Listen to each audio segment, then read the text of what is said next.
What's going on, guys? Aaron here from High Five Guys. About to head out and go hang out with Sean, but I thought today would be a good time to let you guys know I got a new car, and I'm going to be doing a review of it pretty soon.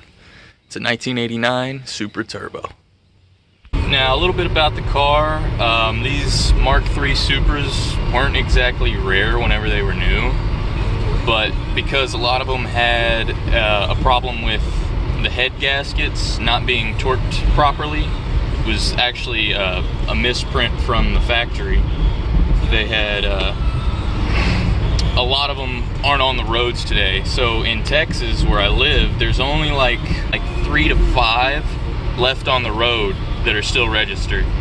So I've got one of maybe 5 that are driving around on the streets right now, and it's already had the head gasket taken care of, so it should be good. This one's it's got like 86,000 miles on it, so it's actually pretty low mileage, and so far I've been enjoying it. It handles nice. It's not quite as like performance crazy as the Corvette that I've been building up is. From the factory, they only put out like 230 horsepower, and I think it's like 257 torque or something like that.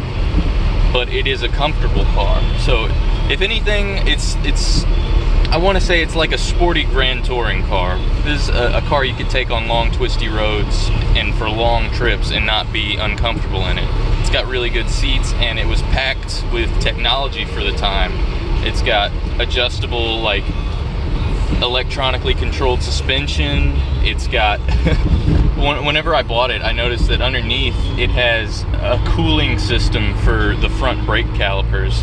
All it is really is a sort of way to deflect air onto the brakes, but nonetheless it's pretty cool for back in like the mid 80s whenever this car came out. So I'm impressed with it so far. I'm not used to Japanese cars. This is my first one.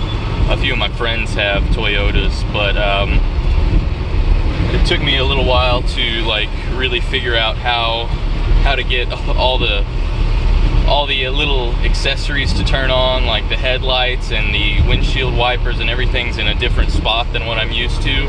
It's running 10 psi instead of the factory 8, so it gets a little bit more power than what it did from stock. It's still just a good cruising car. It's good on gas, actually, surprisingly. All the reviews that I've seen have said that this thing will get maybe 17 miles per gallon, but I've been averaging 19, and on some of the long trips that I've taken, I've gotten 22. Alright, so I had to stop recording for a minute because I was pulling onto the freeway, but basically, yeah, what I was saying is this car makes an excellent cruising car, and performance is something that I'm going to get into a little bit about the car, because just like the 2J, there was a lot of potential in the 7M engine. So like the 2J, a lot of people, you'll hear claims of people running, say like 700, 800, up to 1,000 horsepower on stock internals just by running bigger turbo systems on them. And the 7M is sort of the same way, not quite to that extent, and I'm not really sure about people running 1,000 on them, at least not long term. But the 7M can handle a lot more than what it came with from the factory. So stock internals on a 7M are good up to about like 500 horsepower. Now I actually want to drive it like all the time, so I'm probably, with this car, I'm probably going to keep it lower on power, maybe shoot for around 300 to 350 horsepower, which is very easy to do with like mods to both the exhaust, the intake, and minor changes in tuning and the turbo.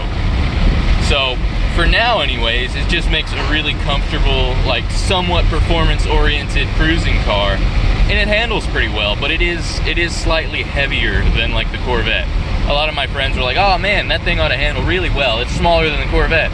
It really isn't. The Corvette weighs about 3,200 pounds, whereas this weighs closer to 3,700 pounds. So in reality, the difference is pretty noticeable in weight. It still handles well, but in terms of it being something like a Corvette. No, it's a lot closer to being like a Japanese interpretation of the Camaro, because they have similar weight and power characteristics. So if anything, it's more like a Japanese muscle car than a sports car. This is a fun car to drive. It's not crazy. It'll outperform, like I said, a Camaro from the decade, all except for possibly the IROC. The IROC at the time, I think, was out-handling this by just a little bit. So, and another thing about the feeling in this car is, I think it was made specifically to be a lot more comfortable than the previous generation, which was a Celica Supra. So there's not a whole lot of feel in the steering wheel. It feels pretty numb and lifeless compared to my Corvette. That's not saying that it handles poorly, because it doesn't. It grips very well. Whenever I originally purchased this car, it was I think it was a one owner. So I bought this, it's kind of a sad story, but this old lady and her husband bought it brand new back in '89, and it was their cruising car for the weekends. So they would take it out and have fun with it, but he passed away. It had needed some work, so they put it in the shop. This was before he passed away, and once it was in the shop and fixed up, that's whenever her husband, the lady I bought it from, her husband passed away, and then she no longer had the income to deal with it. I feel like I got a good deal on this vehicle because it had the work done to it, and I basically got it for the price of the work that was put into it. But yeah, it's sort of sad that's how I had to like acquire the car through like personal loss and everything. But as it is, I mean, these sort of things happen. It was an older couple. Try to rest the phone up there. I don't really have a good way to hold on to it, so it's just sort of pinned right now between the dash and the glass.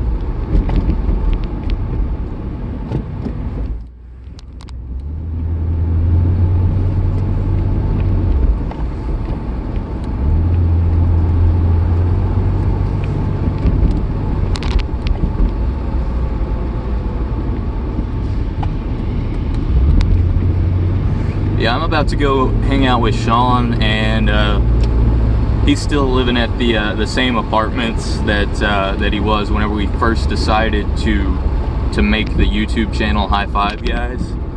And it's been almost a year now since we decided to do that. We were both feeling bored creatively, and that's sort of what led to it. And we're actually about to go hang out at the swimming pool at his apartments, where it was last summer, and we came up with the idea. We're like, I used to have an older YouTube channel, and this was like 10 years ago, and it's been a really long time since I like got my creative juices flowing and decided to actually like make anything that wasn't related to either school or work. So it's really a good experience to finally be back doing something that I enjoy, like making videos for myself and for anyone who's actually watching. You know, I don't have a huge subscriber count or anything, but like in my life I've had a pretty small friend circle, but we're always really close, and that's fine with me. More than anything, it's the ability to capture these memories on camera, and that's what I've been enjoying about doing it, and also getting to be creative a little bit again.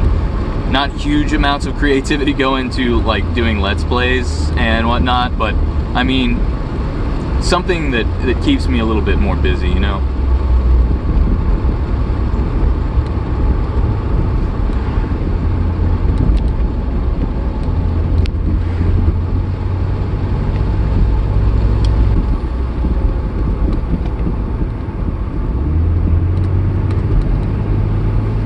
This is one of my favorite like back roads to go cruise on.